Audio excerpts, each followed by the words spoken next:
anytime someone does anything that is considered a lot of mental space for them, I'm like, please take the rest of the day or the next day, because you may not realize it, but you will have a vulnerability hangover. Welcome to the Game of Her Own podcast, a podcast about women who work in sports. I'm your host, Jahaan Blake. After 15 years of working for 3 major league teams, including the Boston Red Sox, Los Angeles Dodgers, and the Chicago Cubs, I discovered the one thing I loved the most was helping women in sports shatter glass ceilings and take their seat at the table. I loved it so much that I made a business out of it. I have the honor of coaching high-performing women in the sports and entertainment industry and supporting them as they go after exactly what they want in their career. So if you are feeling tired of waiting on the sidelines, done being overlooked for promotions, and you're ready to pull ahead of the pack and take your career to the next level, girl, I'm here for it. I also created the Game of Her Own podcast to support you as well. We are here to share the stories of incredible women who work in sports and entertainment. These leaders and trailblazers will inspire you with their success and the lessons they've learned along the way to the top. Ladies, there is nothing like women empowering women.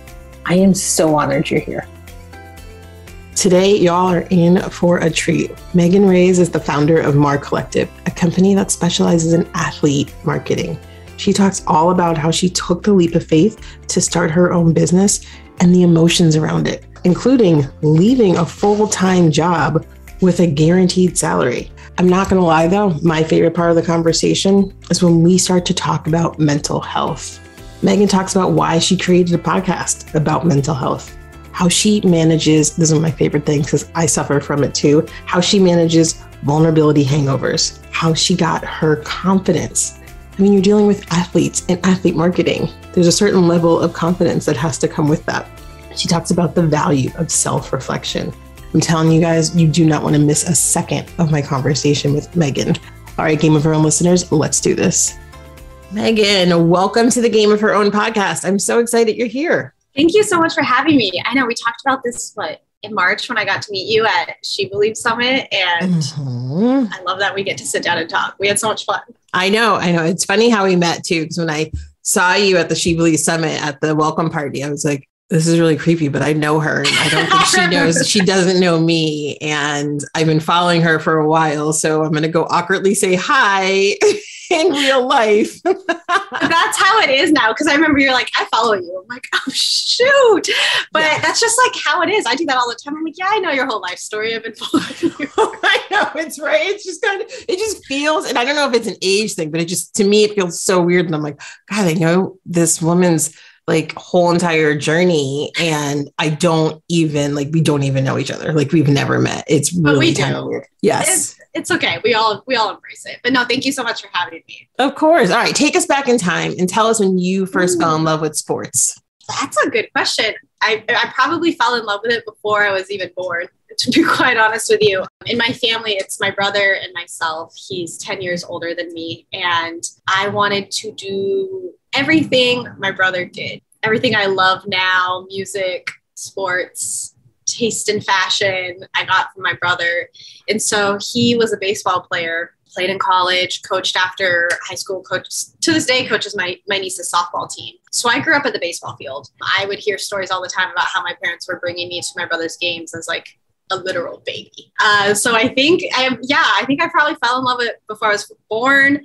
Spent every summer at the baseball field because my dad was also very involved in like the baseball associations, was like president of the association in my hometown. So was always at the ball field. My family, when they immigrated to the States, moved to New Orleans. So my brother and I and our whole family are born and raised Saints fans. So it was always just kind of part of our family DNA. And I have very fond memories of even winter breaks, watching bowl games with my family, just sitting around being lazy, doing nothing but eating leftovers and watching football. So I always grew up around it. And I don't think I realized it until I later got into my career, how I always say like I fell into it, but I think it was always there. Did you know you wanted to work in sports? It was always there in your life and like growing up, it was in your DNA, it sounds like. But then did you know like, okay, I have to have a job in this industry? No, I didn't. Like everyone, there was a million things I wanted to do. I mean, I wanted to be a professional ballerina. I did ballet. I trained a trained ballerina. I did sports up until like middle school, but I'm 5'1". You've met me in person. I'm tiny. I did not have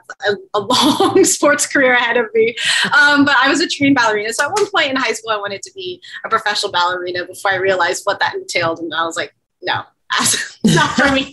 And then I really wanted to get into fashion, actually is where I really wanted to be. And so I originally wanted to be a designer, but I cannot draw.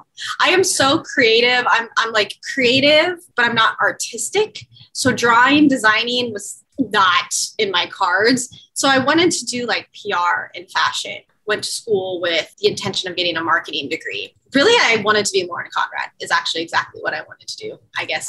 Lauren Conrad. I have not heard that name in a while. I guess you didn't. I watched The Hills in high school and was like, oh yeah, I want to do that. But I fell into a sports internship actually my freshman year of college. And I didn't even know the career was possible. This was 2009. So it wasn't that long ago, but we didn't have social media. So I didn't know that you could have full-time careers in sports. And so that first internship I had in college was when I got an inside look and learned a lot more about this wild industry we work in. And from there, that's when I knew this is what I wanted to do. All right. So you fell into it in college, had fun there, loved it. And then, you know, unfortunately, we all have to graduate from college and grow up and adult. And you worked for the Warriors, correct? Yes. Tell us about getting that job, because you were there when they won the championship, right? Yes. My subtle flex that these boxes right here are actually the ring boxes. The rings aren't in them, but you know what? I'll just show you. The ring is not in it. So pretend like the ring is in it.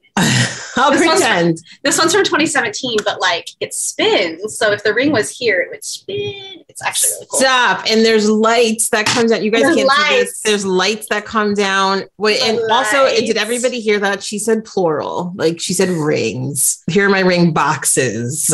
Boxes. No, this is my subtle flex. They are not in there. They are somewhere much safer than my office. But yeah, it was very lucky time to be there, I guess. This is a funny story. I actually don't talk about this a lot because I forget about it. I was working in Oregon right out of college. I graduated 2013, was fortunate, got a full-time job in sports right out of college, and was in Eugene for a little less than a year and a half. And I'm very fortunate. To this day, I owe so much of where I am now to my first boss at the University of Oregon, because he actually offered me the job and told me that I don't want you here more than 2 years. I want you to go do so many other things, and please use this as a stepping stone. Like you can go so far. And if you're here for much longer than that, then to me, you're settling.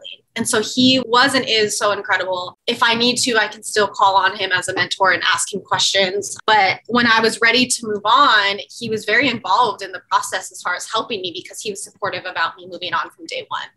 It's funny, the timing of it was about summer 2014. I had an interview with the Sacramento Kings, actually, and an interview with the Golden State Warriors around the same time. And the offer from the Kings came in first, actually. But I was already kind of deep in the process with the Warriors, and I didn't know what to do. I mean, at the time, the Warriors were fine. They had made it to round one of the playoffs the year before. They aren't who they are now. The Warriors were just a whole different era. But there's just something about it that was calling me, that was telling me, like, you need to take a chance on yourself, and you need to take a chance on this opportunity, because I wasn't through the interview process at the Warriors yet, and the Kings were offering me a job. And I actually chose to turn that opportunity down and continue on with the process with the Warriors. And luckily I got the job. And I always just kind of think about how different life would have been if I had worked for the Kings and not the Warriors. Everything happens for a reason. Who says I would still be doing this today without that? But also when you look at it, because I was there from 2014 to 2018, like I could not have been there at a better time. And I'm sure I would have been in Sacramento just kicking myself, but it was a once in a lifetime experience. I mean, again, we went into that season not having, the expectations were kind of unclear. I mean, it was Coach Kerr's first season as coach. No one really knew if we were going to be good. And then suddenly we're winning championships and going to parades. And so it was a lot of fun. And, you know, I'd even love to use this opportunity as a time to say that we know sports is not as glamorous as everyone thinks it is. We know it is a grind. And sometimes, often, I ask myself every day, why am I doing this. So as great as those years were, they were really hard. Yeah. They were really hard. I was in a client services role. So I was managing over 400 season ticket holders. That's a really big book of business. And, my job was to get to know each one of them as personally as possible so that when it came time for them to renew their season tickets, it was less of a hard sell. It would be harder for them to say no to me. And I think I myself underestimate how much energy that took, to now be at a point where I'm walking through the stadium, at the time Oracle Arena, and I'm seeing people and calling them out by name and asking them how their kids are doing. And like, oh yeah, how was your vacation in Hawaii? Like that takes up a lot of brain capacity. So it was difficult. And then on top of that, I had a mix of season ticket holders of clients who had just gotten their season tickets that year. And we were kind of going through this together. And then I had clients who had tickets from as far as 5, 10, 20, 30 years. Yeah. And so when the team is going from so fortunate and so glad they even made the first round of the playoffs to championships, expectations were exponential. And it was almost like a startup. The company grew so fast, so unexpectedly, that resources didn't change. And so clients' expectations are like, well, we're now a championship team. We're expecting more. Yeah. But we didn't have more to give necessarily. And so it was very exhausting to try and manage those expectations of people like, we're getting the same perks and the same gifts and the same access that we got when we were a horrible team. And the We Believe years, like, we should be getting more. I'm like, I'm not saying you're wrong, but like, it's just the growth was exponential and there's only so much you can do. So it was a lot more difficult than people realize. And when I chose to leave, I got why do you want to leave? Like, you're leaving at the best time. Because I quit halfway through that third championship year. And so 2017-18 season, it was hard for me to explain to people that don't work in this industry that, yeah, okay, cool. We're going to championships. We're at final year after finals year. We have superstars on this team, but it's not everything you think it is. Every day is not a party. Every day is not, flying to finals games. It's actually a lot harder than you may realize. So I don't take that experience for granted. And it was really cool that I got to win not only one ring at, how old was I, 24, but 2 rings in general, things that people work their whole lives for, athletes work their whole lives for, and that I got so fortunate to have those experiences. But it was a grind and it was a really hard 4 years. I mean, how did you make that decision to leave in the middle of a championship year? So they won again that year that you left. Is that correct? Mm-hmm. And people would kick themselves. Like they would just be like, wait, no, I got to stay. Gosh, you're making me think of so many conversations I've had with people. They're like, I'm going to stay one more year just to see if we get a ring. Like I've heard people forever. You got it. And they never leave. Bingo. Yeah, I left January 2018, right in the middle of that season. They won again that year. And not that it matters to me, but for people that don't realize this, because I actually recently posted a couple of TikToks about, getting a ring. And I didn't get one that year because I left. Mm-hmm. So it depends on the organization. Some organizations will still grant them to people that were part of that season. Some don't. And at the time, it was like you had to have been employed on the day that they won the championship. So because I was not, I didn't get that third ring. And I'm a little bit salty because I'm like, listen, I put in half a season, but I made that choice and I knew exactly what I was doing. And, it got to a point where client services is essentially customer service. It's really a glorified customer service title. And so customer service is exhausting. And it wasn't just having conversations and getting to know people. It was helping people with Ticketmaster. It was helping people figure out how to download an app and get mobile tickets. It was literally customer support. Mm-hmm. And I was too immature at the time. So anytime people would call in with frustrations, we were the first line of defense. I took everything personally. Everything was a personal attack. I didn't know how to separate self from work. I would go home angry if I had a bad conversation with a client or, a heated email exchange. I didn't know how to just take a step back. I was, firing back. And so we got to a point where I told myself, like, dang, if this is a sports, I don't want to do it anymore. And even halfway through that season, high expectations, the team was doing great. I was like, I don't think I could be that person that's like, let me just stay and see if we win it. Mm-hmm. All the credit to them. There's nothing wrong with that. But to me, I was like, I can't do it anymore. That's amazing self-awareness. especially in your 20s, because I remember my 20s and like a lot of people talk about their 20s. You're like, yeah, I was kind of trash. You know what I mean? Like they don't, I was very trash. like they just are like, I don't know, like what was I thinking? But like to know then that you're like, I can't separate this. I can't separate myself from my work. Like, how do you do that now? How do you not take things personal? Or do you? It's still a work in progress. I just learned to I only let it sit with me for so long. So if I get an email that I find triggering or could maybe take me to that place, like I only let it enter my mind and my conscience for so long before I have to let it go. Or before I would like seep on it, psychoanalyze it, like, oh, what did that word mean and this word mean? And now I'm like, you know what? I don't care. And I'm also in a much better place too, where I know that even if there was any personal offense intended, that has nothing to do with me. You know, that has everything to do with the other person. But I didn't know that then. So now it's just more like, okay, I've kind of just learned to not care as much because before I cared way too much. And I thought everything was about me.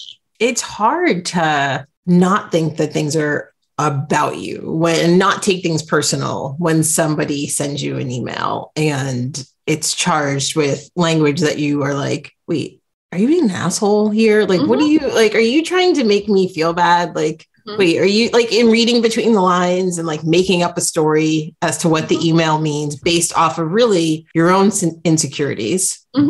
Where if you probably just ask the person, if they have the courage, they probably just tell you, no, it's not what I meant at all. Yeah. Or they might not be able to have the maturity level to explain to you what they meant or why they were being passive aggressive. But yeah, it's hard to let that go. But it sounds like you had a moment of clarity where you were just like, I don't care anymore. And honestly, that probably came within the last 9 months. All right. Yeah. Last 9 months. What do you like? What happened? Like, what was it that you felt? I love it. Jamel Hill always says, like, when did you become unbothered? And it sounds like you became unbothered. Like, you know, that's a good point. I don't know if there was an exact moment, and maybe there was. I'd have to think about it. I've visited and unvisited therapy since my first year out of college. I had really bad anxiety when I lived in Oregon, but I didn't go to therapy with the right intentions at the time. I just wanted to be fixed. So when I moved to California, I never went back. And then actually coincidentally during the pandemic, it wasn't because of the pandemic, but coincidentally, I kind of hit what was like my rock bottom and went back. And I've been going consistently since that moment for the last 2 years. I had therapy actually right before this podcast recording. Oh. And I don't know if it's just 2 years of, consistent work and inner work and really hard work where I just learned as kind of more shit kept getting thrown my way and kept practicing, where I was finally like, I could either choose to be so bothered by this and angry and tired, or I could just choose to not care. And I think at some point I just chose to not care. Yeah, you 100% have a choice. My therapist reminds me all the time, like any one of us, but for me in certain situations, I'm spending my mental capacity thinking about something one way or another. So I can either choose to use my mental capacity to dwell on things and get so upset about it, or I can choose to move on and either work through it in a healthier way, or to use that mental capacity on something that I'm passionate about, or work, or whatever I may want it to be. But essentially like boils down to, I'm going to think either way. So am I going to choose to think negatively, or am I going to choose to think positively? And I know that sounds so much easier than it is, but when you realize that like it's either one way or the other, it's not like you're going to immediately turn your brain off. It's just like, which way are you going to lean? Yes. And then which way are you going to lean? And then it takes practice, right? So what you just said was incredible advice, but it's like, well, and those of you listening, you decide to take that and start to practice that. It takes time. It's not easy. It's putting in the work on yourself and not giving up when you realize, oh shit, this is hard work. Yeah. Thousands of dollars of therapy. Yeah, I'm right there with you. So you're a big mental health advocate. So I think that's how I stumbled across your Instagram. Was like, I think you had a podcast for, was it 9 months or so? Yeah. Last year. Yeah. So tell everybody about that and like where that came from. The idea started last spring. I wanted a project to work on. I wanted something to like keep myself busy. And I was willing to do like volunteer time. Like I just needed something else outside of work. That was sort of a passion project. And someone really close to me at the time was like, you need to just start a podcast. Like start a podcast. I'm like, what am I going to talk about? You know, like what? And they're like, there's so many things you could talk about. Like you've got a great network of people in sports. You've got a great network of women in sports. I'm like, yeah. And I know so many people that are doing such a great job with that show already. So like, how can I be different? And I don't know how I would be different. And then I decided like, let me try and amplify some, you know, marginalized voices. Let me talk to people in the industry, but I'm going to really talk to, at first I was like, I want to talk to women of color. And then as I reached out to friends and people in the space that I felt like I had a good friendship with. That way it was like a more comfortable conversation for my first podcast. And then as I was kind of doing my research, I realized like, oh, you know, this person talks about mental health a lot. This person talks about their anxiety a lot. And then I realized like, why don't I make it that my through line? Like that's what will make me different. Yes, it's a sports podcast, but like we're going to center it around mental health. And then from there, I realized, well, if I'm talking about that, I think it's really important to actually bring some men in to talk about mental health because they never do, especially Black men. So I decided to expand beyond just women of color, and I'm talking to men and women of color. And I can acknowledge I unfortunately was not able to get anyone trans or non-binary into that conversation, but let me talk to these marginalized communities about mental health. And I had a lot of fun with it. I tried to get as many former or pro athletes in as possible too, because I really wanted to talk about and have those conversations that people just want to ignore. Because I mean, I was in the middle of recording at the height of Tokyo 2020. So we're talking, you know, Simone Biles choosing to sit out. Liz Cambage choosing to sit out, Naomi Osaka, you know, choosing to prioritize her mental health, and the conversations were there, and it was very upsetting. You know, we all saw it. People telling me like, "Well, this is your job. This is the one thing you're supposed to do," and I'm like, and they're still a person, because just like this is my job. If I'm not feeling well, I take a sick day. They are entitled to their sick days, essentially. So I really wanted to talk to athletes as well, so that people could hear these inside conversations of, yeah, it's really difficult. I had an incredible time, and that podcast gave me a lot of opportunities. And I think that podcast actually got me to where I am now with the work I do with athletes, because with the couple athletes I interviewed, there was always that commonality of, yeah, you know, I had a season-ending injury and it was really uncomfortable and I didn't know what I was going to do. And I had that, you know, moments of spiraling of like, who am I? In this example, it was with Doug Middleton, who still plays in the NFL, but for a while there, he was a free agent, and he had a couple season-ending injuries. And he said he had these conversations of like, what am I going to do now? Who am I outside of football? And it was in those interviews that I realized like, well, you know, I know a lot of people that can't admit they don't know their identity outside of their sport. And then what happens if they retire? What happens if the worst case scenario happens and they're forced to retire because of injury, and then they don't know who they are, and then they spiral. And so that's actually why I do athlete branding. It's not necessarily because of my social experience or because influencer marketing is fun. It's not as fun as it seems, but because I really get to work with these athletes and start to get them to think about what they want to be outside of their sport. And in my case, most of my athletes are in soccer. So who do you want to be outside of soccer? And let's talk about that now. Let's think about that now. Let's create content and communicate it on your social channels now when people know who you are.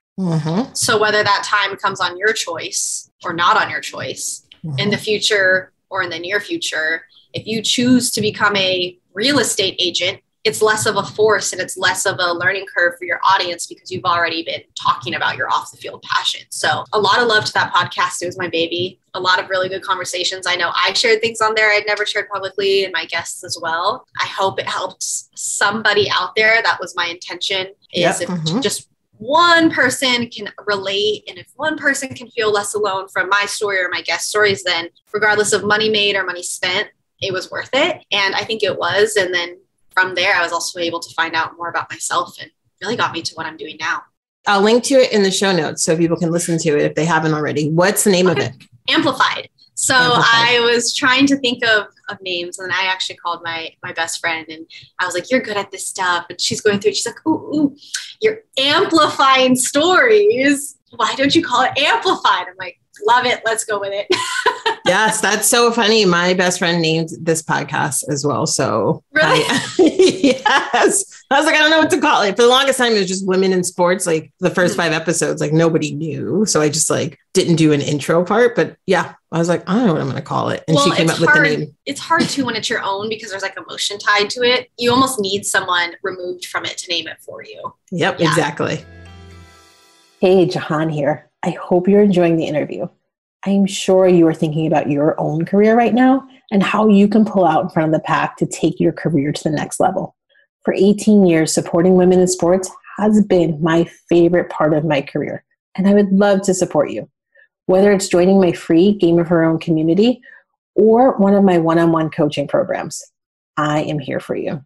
Send me a message at jblake@jahaanblake.com or DM me on Instagram at jahaanblake, and let's schedule a time to have a free session. I cannot wait to hear from you. All right, let's get back to why you're here. So you've been talking about athletes. Tell everybody what you do now and who you do it for. Yes. So also with that podcast was really my first time hosting. And I realized that it also comes back down to therapy. I've learned to ask follow-up questions that can be tough. And it gets people to open up. And I realized like, wow, this is a skill that I could really use to my advantage. So the podcast helped me realize, I think I want to host shows, which I never thought I wanted to do before. So when I chose to go freelance and start my own business last fall, I structured it in a way where I do a lot of different things. Like we talked about before recording, what am I up to? A lot. It depends. Yeah. But that was by design because if I was going to go out on my own and freelance and start my own business, I didn't want to isolate myself to one specific function and then burn out and hate it and not want to do it anymore. Because at that point, I should have just stayed at a full-time job at a company. But so, I do host a few shows. I host 2 different soccer shows, one with Women's ICC. It's a digital show. Recorded my episode right before this. I host Angels Wear Boots with 110 Football down in LA. So that's why you might all see me on a plane every week, because every Monday I go down to LA and host a show about Angel City. And then I also do athlete marketing as well, which is my favorite work. And so it depends on each client and their goals. So some people, it's sort of full service content strategy, content creation, as far as like, these are the types of reels you should be making or TikToks you should be making or content you should be putting out. And if they need the help, the creative direction and the editing of videos and photos as well. Some don't necessarily need that, but if they need it, I can offer that as well. And then others, it's monetization, because if you have a platform, this is my thing. I don't care what any one person in the world says about influencers and sponsored content.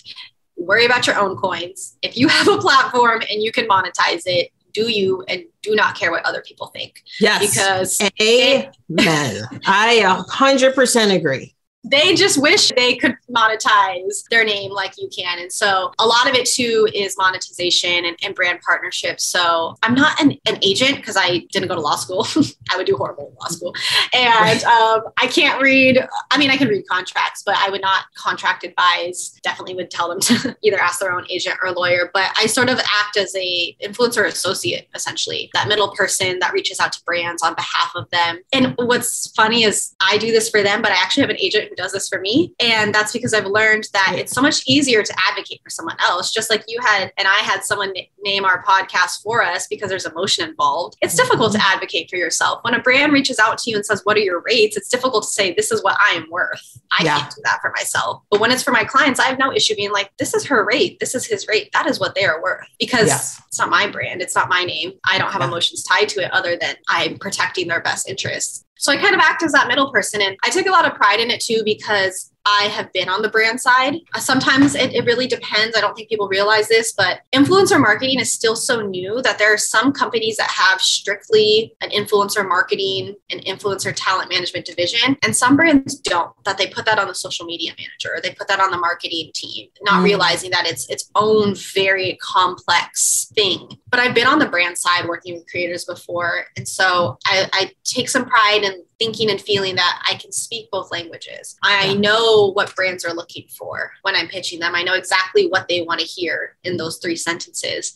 And I also am a creator myself. and create content for brands myself, that I'm not going to put any one of my athletes into a partnership or into a situation to create content that doesn't make sense. Yeah. And that doesn't feel authentic to them, whether or not it's paid or not. And I tell the story, but I actually had to send a very uncomfortable email a couple of weeks ago, getting a client out of a partnership that just, it didn't feel authentic. And we could have gone along with it, but I was like, I take pride in authenticity and you take pride in authenticity, and going along with this would feel forced. And that goes against everything that I work for. But I do take pride in that because I know what it feels like on both sides. And so I will constantly spending time looking at what other creators are doing on Instagram, and TikTok especially is where it's all at, getting creative ideas on how can we integrate products and brands into your day-to-day. And athletes have it a lot easier than they realize. Like a day in the life reel, a get ready with me TikTok, you throw in one brand in there. It's easy integration. So I enjoy doing that, but I do spend a lot of time on social media. And then the third thing, because I just went on a rant, is I also do social strategy for teams as well. And so that's a lot more of a, content calendar, making recommendations on what type of content we should be putting out, copywriting and things like that. So a lot of different stuff. So you have 3, let's call them pillars, if you will, of your business. And you went out, you created your own business. You were completely on your own. And as I sit here and listen to you talk about it, like you talk about it with confidence and like, this is what I do and this is who I am. Were you nervous when you took that leap of faith to go out on your own? Like, talk to us about that and like the mental health aspect of that too. Yeah, I was terrified. Kind of similarly, I feel like at every pivot in my career, I get to a point where I'm like, F it, I'm just doing it. And I got to that point, and that's not because of any one career or one job. I just knew, I think it's something I just always wanted to do. You can relate to this. I think everyone's ideal scenario is working for yourself until you work for yourself and you're like, this is so hard.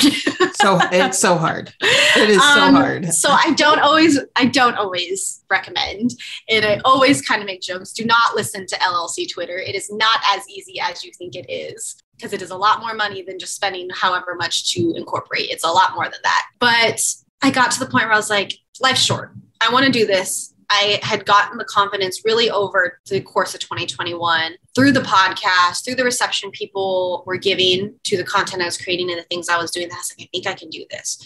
And so I did take that leap of faith, and I was terrified because every entrepreneur, every freelancer knows and almost immediately experiences that like counting every penny aspect of what money's coming in today, what money is coming in this month. Do I have consistent work? Am I going to make a living? And to me, that hit within about 6 weeks, where I'm like laying on the couch staring at the ceiling, like, did I make a mistake? Do I need to go apply for a part-time job at Starbucks or the mall? I'll do what I have to do. Do I need to just put my tail between my legs and go back to a full-time job? I know I can, but I kept pushing. And I'm very fortunate, I will say, that I've been afforded a lot of opportunities to where I now sometimes have to say no, because I'm saying yes to too many things.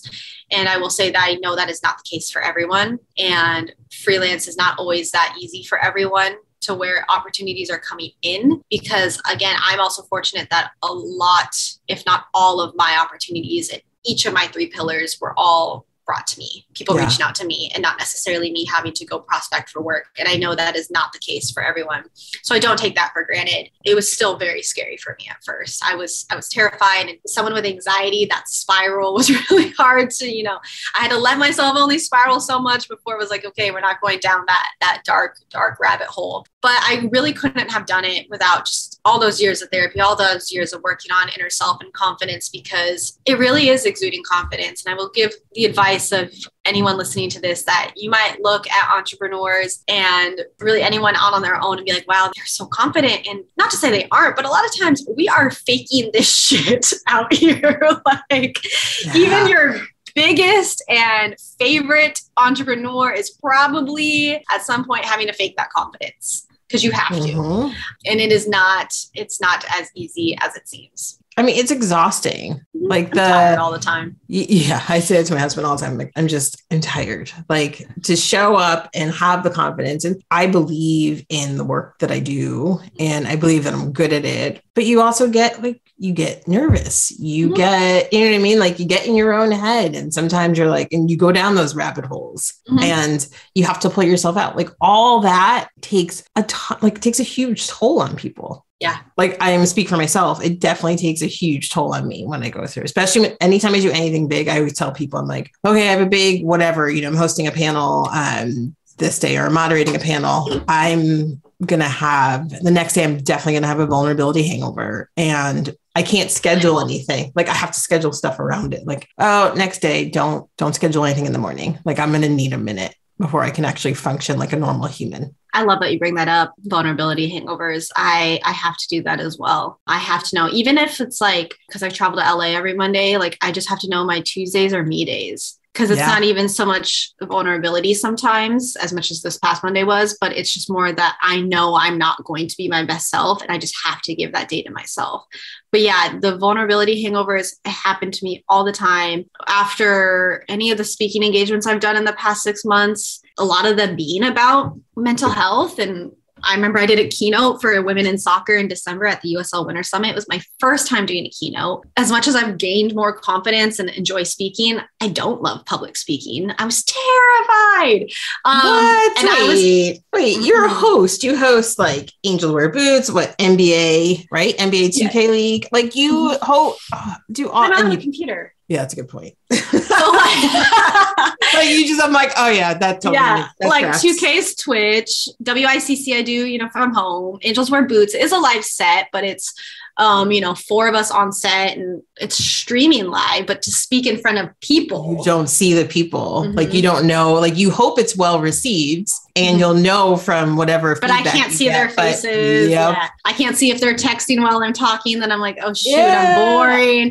But vulnerability hangovers are real. And I love that you bring that up and that you talk about it. I don't think a lot of people know. I just learned about it pretty recently. Oddly enough, after my podcast, a guest asked me when it was coming out because they felt vulnerability hangover from the show. And that's when I learned about it. So I give a lot of empathy, and I tell my friends all the time, anytime someone does anything that is considered a lot of mental space for them, I'm like, please take the rest of the day or the next day, because you may not realize it, but you will have a vulnerability hangover.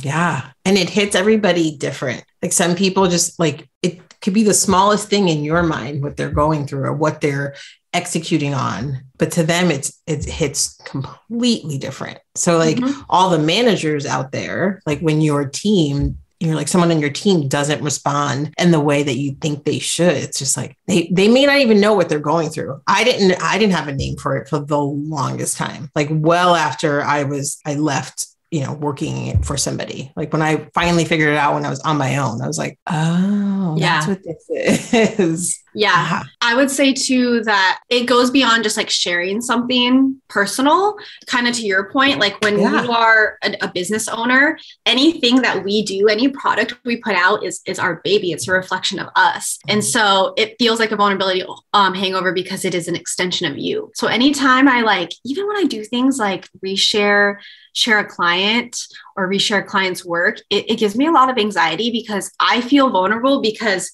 their work is a reflection of the work that people know I'm doing for them. And so anything that I put out for my business is vulnerable because it is basically saying, this is my work and I'm confident in it, which I am, but not knowing how that's going to be received and knowing that you just kind of like let a child of your own out into the public, it always results in a vulnerability hangover for me. Yeah, it's so hard. What are your like go-to things to sort of recover, if you will? I definitely try and take at least the next day to myself. And that can be, I had actually a vulnerability hangover yesterday. So yesterday was my recovery day. So it is as anything. It is just being as kind to myself as I want. Choosing, like, if I'm not replying to this email, if I'm saying no to meetings, if I'm just not replying to whether it's work or personal text, I know I need to set that boundary and do that for myself. If I'm like, you know what, this happened to me yesterday, I need to stop spending money and should probably make food. But you know what? It is okay today if you want to order DoorDash. Like, it is fine. And it's just kind of like allowing myself those things. And every time is different. Like, I have all different things that I do. Like, I actually do my own nails. And sometimes that's my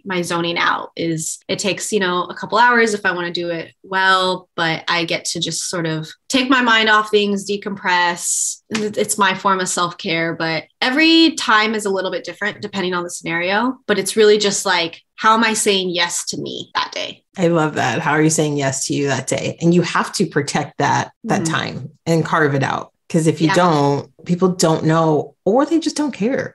I know I block my calendars off Mondays and Fridays. I like that. No client meetings. Nobody, because my clients all have access to my calendar, so they can schedule their sessions for whenever they want. And I like them to have that freedom, but I'm also like, okay, I need to make sure that I protect my time. Like Fridays, they're not going to get the best version of me on a Friday. Just because I put so much energy into my work week that I know on Friday, it's not even, I don't know what it is. A case of the dum-dums. Like, it's not even like a vulnerability hangover. My brain is fried. Yeah. And Mondays, I just need to work on my business instead of in it. You need that day. Yeah. So I love to protect it. And then it's I go 3 days hard live on camera.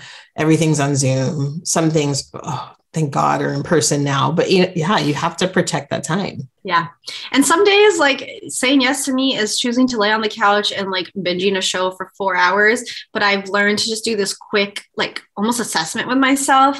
Do I know that by laying on this couch for 4 hours and I'm probably not going to be productive and might be behind on work? Am I okay with that? Yes, fine. Even if I'm not okay with it, I just have to make sure that I know exactly what decisions I'm making and that I'm not going to beat myself up for it later. Yes, you were 100% present in that moment and making a decision, and either the benefits you're going to get from it or the consequences you're going to suffer from being behind, but that's okay. You just took a moment. That choice. Yes. And you realize why, when you do that, and tell me if I'm wrong here, when you do that, you realize why you're making that choice too. Yeah. What are your self-care days? What are your Jahaan days? Good question. So for me, it's just, I need to mentally check out, watch, unplug. Yeah. So for me, there's a couple of things. One is getting outdoors and being active. Oh, so okay. Love going to Michigan or doing anything on the lake shore, here in Chicago. Those are things for me, going hiking, going golfing. Those things are my self-care things, but those also require me to plan and you know what I mean? Figure stuff. And my husband is the opposite of a planner. Whatever that is, he's the opposite. And so I have to do all the planning. So sometimes I'm I honestly, it's too much to plan. Yeah. I'm just I don't even have that in me. I'm just going to do absolutely nothing. And that's okay. Oh my God. And I love it. I'll just binge watch a TV show and be happy. I'm I watch a lot of TV, but sometimes I just I need it. And then the next day I'm ooh, I'm ready to go, fully recharged.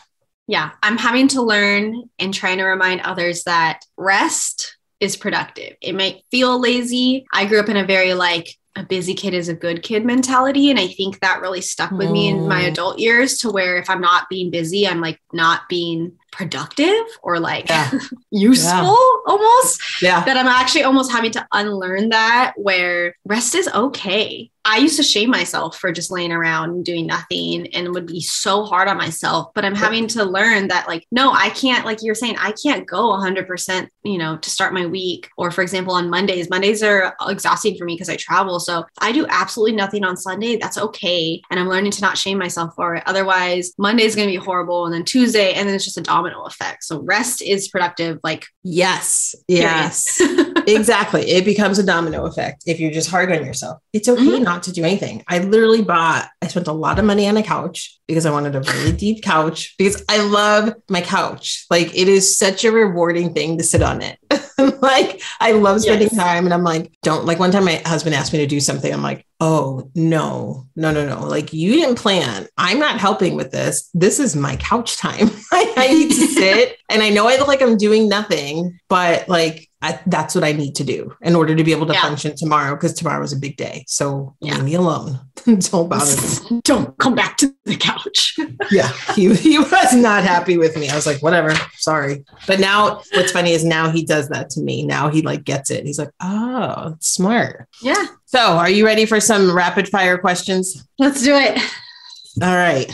No one's ever said I'm ready, but yes. No one's ever said no to me. I always ask, but all right. 12 questions. First thing that comes to mind. What is your favorite sports moment? The first championship that I won with Ward. I won. I did not play a minute on that court, but the 2014 15 Warriors championship. That's fine. You are a champion times 2. Really times 3. Let's be technically honest. 2.5. What is something people always get wrong about you? People think that because I'm very understanding and empathetic that I'm a pushover, which I'm not. I'm your typical like mistake kindness for weakness person. When actually, if angered, I'm one of the meanest people you will ever meet. Yeah, that tracks. I can see that. Mm-hmm. Yeah. What's one food you wouldn't want to give up? Pasta. Yeah, same. I love carbs. Same. It's so unfortunate for me though. Maybe that's why I'm tired all the time. Yes. Maybe that's my problem too. Are you a morning person or a night person? Ooh, neither. If I had to choose morning, but I wish I was one of those morning people that can get up at like 5 and do like 6 things to kick off the day. I can't. Like I have a hard time waking up, but once I'm awake, I kind of like enjoy and appreciate the morning process. But I'm not one of those like up and at 'em at 5 a.m. and I worked out and did 2 loads of laundry and cooked breakfast type of person. No. Yeah. That's I wish I was. Same thing. Favorite holiday? Thanksgiving. What job would you absolutely be horrible at doing? Doctor. I don't know why that's so funny to me.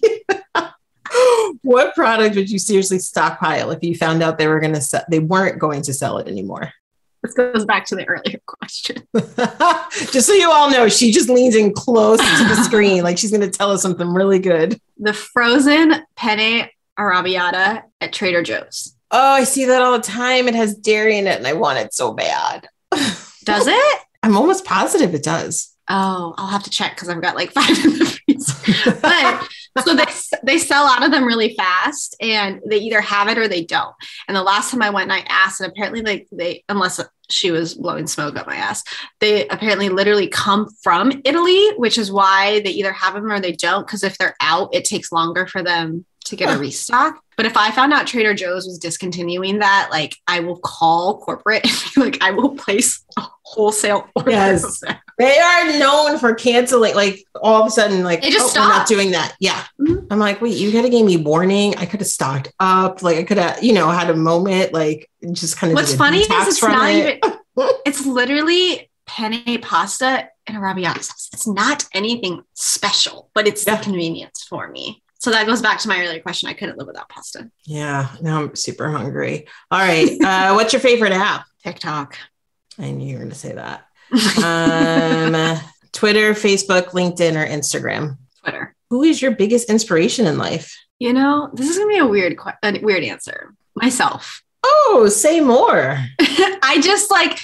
I don't know if there's any one specific person where I'm like, they inspire, like I want to be like them or they inspire everything that they do. I've just learned that I want to be every day my best or better version of my own self. So like, how can I inspire myself and think more creatively and push myself personally and professionally? That I really only just aspire to be the best Megan. And I look at many other different people and pull inspiration from, so many different places, but try and pile it in a way of like, how can I use these to better Megan? I love that answer. It's not because I'm like, oh, I love myself so much, which I do, but because I just try to. Right. But it's because I don't want to like because I've just learned that not every one person's life is perfect. So your biggest role model has their own insecurities and flaws, and, are probably looking at other people for inspiration. And so I've just learned to look, inwards at myself. That's a good one. As a child, what did you wish to become when you grew up? A ballerina. Yeah. Yeah. All right. And I mean that in a good way. I wanted to be a ballerina too. And we all wanted to be. Yeah. I think I went to dance for a little bit, and I was like, never mind. Yeah, I don't think this is working. All right. Last one. Finish this sentence. The future of women working in sports is everything. It's everything. The future of women working in sports is we're taking over, whether some people want to believe that or not. And I think we're going to start seeing, I know, because we are starting to see more and more women in the industry, in positions of power. It's just only starting to evolve. And we may not see that while at least we are working in the industry, but we'll definitely see the domino effect of all the work that people like yourself are putting in, I'm putting in, all our peers are putting in to make it just a more inclusive space for other women and other just marginalized communities. But it's coming and it's happening and it's soon. The future of women in sports is now. Yes. Amen to that. Megan, this has been incredible. If people want to get in touch with you, how can they do that? Social. Find me on social. It's where I spend all my days. And please don't take it personally if I take forever to reply, because sometimes I don't always have the space. But Instagram and Twitter, Meg Reyes _, TikTok, real Meg Reyes _ because someone took my username. Or honestly, if you want to send me an email about anything work related, my website is meganareyes.com, and you can email me on there. Fantastic. Thank you so much for spending time with me today. Thank you so much for having me. So what did you think of this episode? Do you know another woman who works or is aspiring to work in sports? Would you do me a favor and share this with them? It would mean so much if together we could support and inspire other women on their journey. And let's stay connected. I love meeting and talking to new people. Follow me on Instagram at Jahaan Blake, and join the free Game of Her Own community by visiting jahaanblake.com. I can't wait to meet you.